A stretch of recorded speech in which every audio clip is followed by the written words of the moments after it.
آج سے تقریباً 1400 سال پہلے عرب کی تپتی ہوئی ریت پر ایک ایسی عمارت کی بنیاد رکھی گئی جسے تاریخ میں اسلام کی پہلی مسجد کے طور پر یاد کیا جاتا ہے۔ یہ تھی مسجد قباء، لیکن سوال یہ ہے کہ یہ مسجد کیوں بنائی گئی، اسے سب سے پہلے کس نے بنایا اور اس مسجد کی اتنی اہمیت کیوں ہے؟ ان سوالوں کا جواب جاننے کے لیے ہمیں مکہ کے ان دنوں میں لوٹنا ہوگا جب مسلمانوں پر ظلم و ستم بڑھتا جا رہا تھا۔ اس وقت مکہ میں اسلام قبول کرنے والے لوگوں کو طرح طرح کی تکلیفیں دی جاتی تھی، انہیں اپنے ایمان سے روکنے کی کوشش کی جاتی تھی۔ کئی صحابہ کرام رضوان اللہ تعالی علیہم اجمعین کو ستایا گیا، لیکن انہوں نے اپنا ایمان نہیں چھوڑا۔ جب حالات بہت زیادہ سخت ہو گئے تو اللہ کے حکم سے حضور صلی اللہ تعالی علیہ وسلم نے مکہ سے مدینہ کی طرف ہجرت کرنے کا فیصلہ کیا۔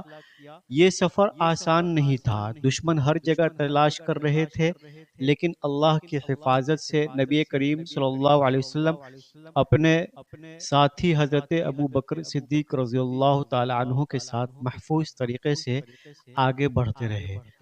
کئی دنوں کے سفر کے بعد آپ صلی اللہ علیہ وسلم مدینہ کے مفاضاتی علاقے قباء پہنچے۔ قباء کے لوگ کئی دنوں سے انتظار کر رہے تھے۔ ہر صبح وہ شہر سے باہر آ کر نبی کریم صلی اللہ علیہ وسلم کا انتظار کرتے اور شام کو واپس لوٹ جاتے۔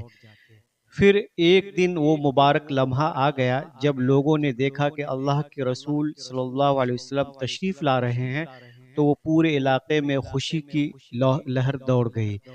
لوگ اپنے گھروں سے نکل آئے اور آپ صلی اللہ علیہ وسلم کا گرم جوشی سے استقبال کیا۔ نبی کریم صلی اللہ علیہ وسلم نے سب سے پہلے قباء میں چند دن قیام کرنے کا فیصلہ کیا۔ اسی دوران آپ صلی اللہ علیہ وسلم نے ایک جگہ منتخب کی جہاں مسلمان جمع ہو کر اللہ تعالیٰ کی عبادت کر سکے۔ یہیں مسجد قباء کی بنیاد رکھی گئی۔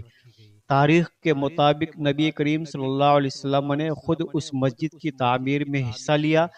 صحابہ کرام رضی اللہ تعالی عنہم اجمعین بھی پتھر اٹھا کر لاتے تھے اور مسجد بنانے میں مدد کرتے تھے۔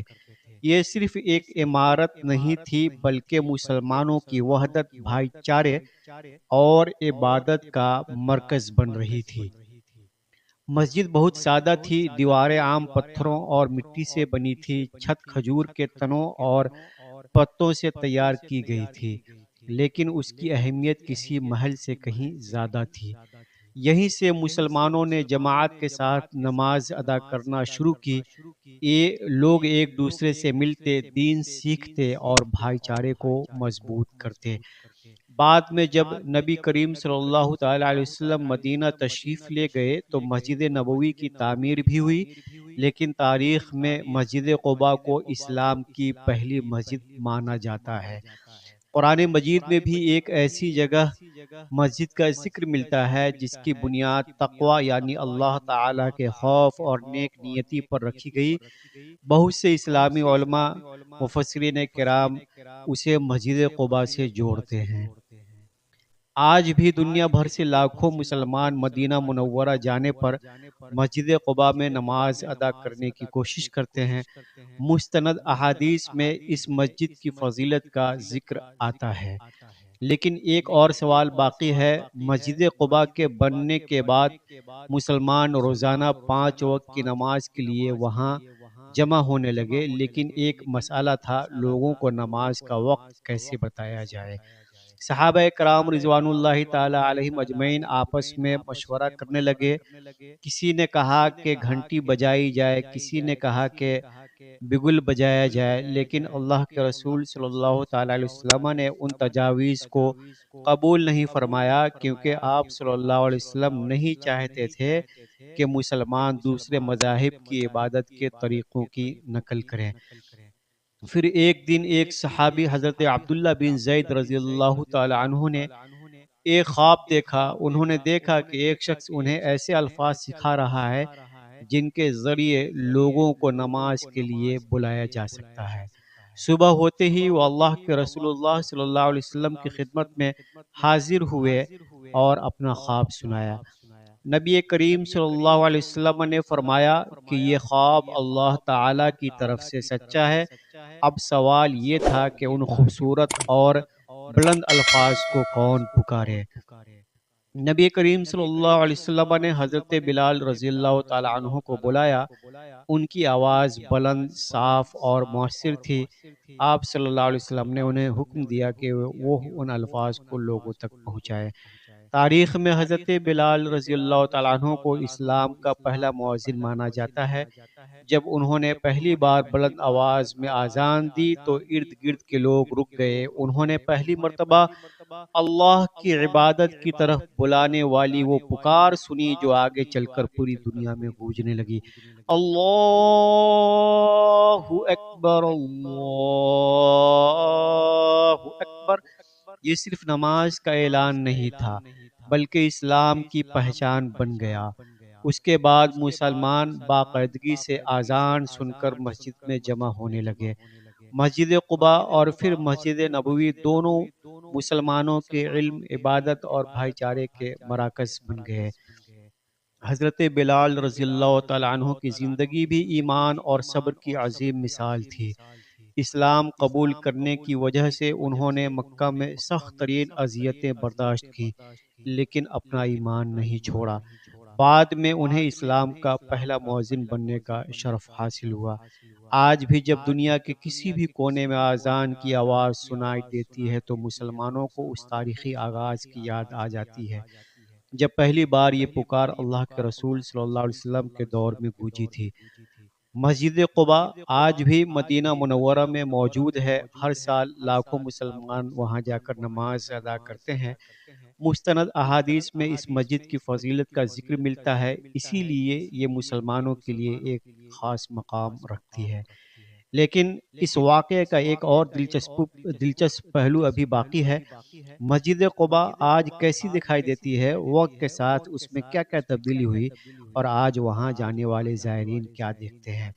جب اللہ کے رسول صلی اللہ تعالی وسلم مدینہ منورہ میں قیام پذیر ہوئے تب بھی آپ صلی اللہ علیہ وسلم وقتاً فوقتاً مسجد قباء تشریف لے جاتے تھے۔ مستند احادیث میں ذکر ملتا ہے کہ آپ صلی اللہ علیہ وسلم وہاں جا کر نماز ادا فرمایا کرتے تھے۔ اسی وجہ سے یہ مسجد مسلمانوں کے لیے ایک نہایت اہم مقام رکھتی ہے۔ وقت کے ساتھ اس مسجد کی کئی مرتبہ توسیع اور از سر نو تعمیر کی گئی۔ ابتدائی دور میں یہ مٹی، پتھروں اور کھجور کے تنوں سے بنی ایک سادہ مسجد تھی۔ بعد کے دور میں مختلف مسلم حکمرانوں نے اس کی توسیع کرائی تاکہ بڑھتی ہوئی تعداد میں آنے والے لوگ آسانی سے عبادت کر سکیں۔ آج مسجد قباء جدید سہولیات سے آراستہ ہے، لیکن اس کی تاریخی شناخت اور روحانی اہمیت آج بھی ویسی ہی ہے۔ ہر سال لاکھوں زائرین مدینہ منورہ پہنچ کر اس مسجد میں نماز ادا کرنے کی کوشش کرتے ہیں، لیکن مسجد قباء کی سب سے بڑی خوبی اس کی عمارت نہیں ہے بلکہ اس کی سب سے بڑی خوبی تقوی، اتحاد اور ایمان ہے۔ یہی وہ جگہ تھی جہاں مسلمانوں نے پہلی بار مل کر ایک مضبوط اسلامی معاشرے کی بنیاد رکھی۔ یہاں امیر و غریب، عرب و عجم سب ایک ہی صف میں کھڑے ہو کر اللہ کی عبادت کرتے تھے۔ اس مسجد سے ہمیں کئی اہم سبق ملتے ہیں۔ پہلا سبق یہ کہ ہر نیک کام کی شروعات اچھی نیت سے ہونی چاہیے۔ دوسرا سبق یہ کہ مسجد صرف نماز کی جگہ نہیں بلکہ علم، بھائی چارے اور بہترین اخلاق کا مرکز بھی ہوتی ہے۔ تیسرا سبق یہ کہ اسلام میں انسانوں کی برابری کا پیغام بہت اہم ہے۔ مسجد میں کسی کا مقام اس کی دولت یا نسل سے نہیں بلکہ اس کے تقوی سے طے ہوتا ہے۔ اور حضرت بلال رضی اللہ تعالیٰ عنہ کی زندگی میں ہمیں یہ سبق دیتی ہے کہ اگر انسان اللہ پر بھروسہ رکھے اور سچائی پر قائم رہے تو اللہ تعالیٰ اسے ایسی عزت عطا فرماتا ہے جسے پوری دنیا یاد رکھتی ہے۔ آج بھی دنیا کے ہر کونے میں دن میں 5 مرتبہ اذان کی آواز گونجتی ہے۔ یہ ہمیں اسی تاریخی آغاز کی یاد دلاتی ہے جب نبی کریم صلی اللہ علیہ وسلم کے مبارک دور میں مسلمانوں کو نماز کے لیے بلانے کا یہ طریقہ قائم کیا گیا تھا۔